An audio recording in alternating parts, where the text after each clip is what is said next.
pace car into pit road. Humpy trying to get a little jump. Ottinger on the inside. Green, a flag flies. We are underway, and look at Conti already flashing the nose on the inside. Could we be 3 wide going into corner number 1? Ottinger drives it in, and Conti going to look to take second place on Humpy. Humpy trying to drive away with P2. Wow, Michael Conti, what a drive from that peak driver. PJ Sturgis chasing down Michael Conti, or attempting to, and right on his rear fascia is Ray Alfalla and Corey Vincent. These guys could go about 22 laps on fuel. I don't know if anybody can stretch to make it one stop, or does anybody really want to? Because with this racetrack being so huge, if you run out of fuel at the wrong place, it's going to end your night for good. The 05 car of Ottinger going to bypass pit road this time, but I believe there are going to be some drivers behind him come on to pit road. Humpy stays in the racetrack, but Michael Conti is going to come down pit road. Ray Alfalla is going to follow him. Ottinger will continue to lead this thing under green, lap number 23, being worked on the board. And keep in mind, this is a 50-lap race, so these guys are probably going to have to come down pit road at least one more time here this evening.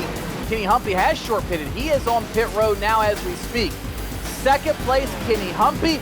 I could be wrong, but I think most of the leaders have come down pit road, except for Ottinger. We expect the 05 in this time. No, Ottinger's going to stay out on the racetrack. Is he going to do this in one stop here tonight? Nick Ottinger's making this a one-stop show, but again, I think everybody else is as well. They simply got within their window of 25 down and 25 to go, and Ottinger is one of the last, Tony, to come down onto pit road. He'll lead this lap here. Ottinger will get away unscathed, and look at this. Michael Conti very close to Nick Ottinger, but not close enough. The distance, about 30 car lengths between them. Nick Ottinger keeps the lead as we work in the second half of this race with now 25 laps complete.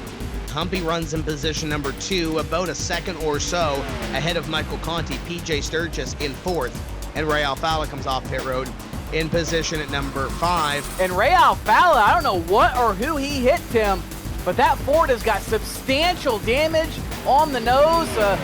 Luckily, it appears to be simply cosmetic, but Ray Alfalla is going to have to deal with that for the rest of this race, and that will certainly affect the handling of the number 2. Ray Alfalla was racing Michael Conti on that small little access road coming off of pit road. Ray was on the outside, and Ray overcooked it a little bit by the looks of it and put it into the Armco coming off of pit road, and that is where all the damage comes from.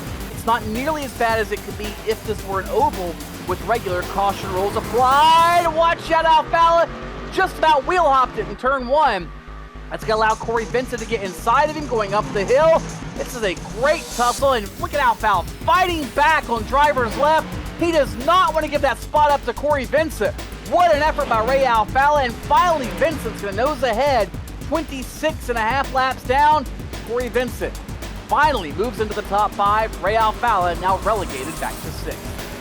PJ Sturgis will hold on to that 4th spot over Corey Vincent. Vincent is going to have to reel him back in one more time as they work up the hill through the S's.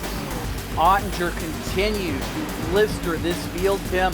Nobody has got anything for the 05, but that doesn't mean the racing is slacking behind him. It is fantastic from second on back. Alfalla trying to hold on to the spot over Busa and Sturgis.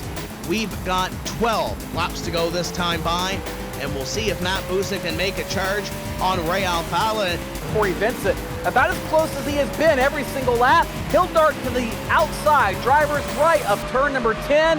Can't get the job done. Sturgis, another driver, Tim, doing a masterful job of driving defensively, trying to hold position here at Watkins Glen, but it might be for naught as they work off the final turn this time. So these battles are going to come down to the final 10 laps. Here goes the 10, looking to the driver's right of Sturgis, not going to get there before the bus stop. It's going to come down to these final couple of laps to determine these positions. Matt Busa is in a very unenviable position of trying to drive defensively and offensively at the same time. And look at this, again, Alfalla, the defensive line in turn 1.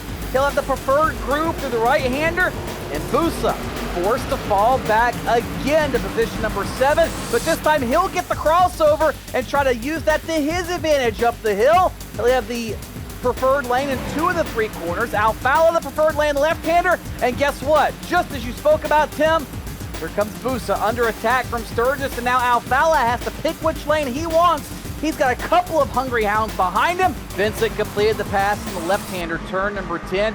Lap after lap, he worked over PJ Sturgis, and eventually he got by Corey Vincent, setting sail for a top 4 run, and that's certainly good news for the 10 car. Nick Ottinger just came across the stripe. He has taken the white flag. 2.4 miles and change remaining for Nick Ottinger, and he could be on cruise control to his second consecutive NASCAR Peak Antifreeze Series victory. And Ottinger really hitting his stride in the second half of this season. He'll come up off the final corner. The checker flag is in sight, and round number 12 of the NASCAR Peak Antifreeze Series from Watkins Glen International is going to go to Nick Ottinger, and Ottinger going to go to victory lane. Busa's got the right-hander in turn 11. Does he drive it in there and move the 2? He's not close enough. And what a drive by Ray Alfala to hold on to 6th spot. Miraculously, he will claim it over Busa, Sturgis, and Bolton. And in 10th spot will be Alan Bowes.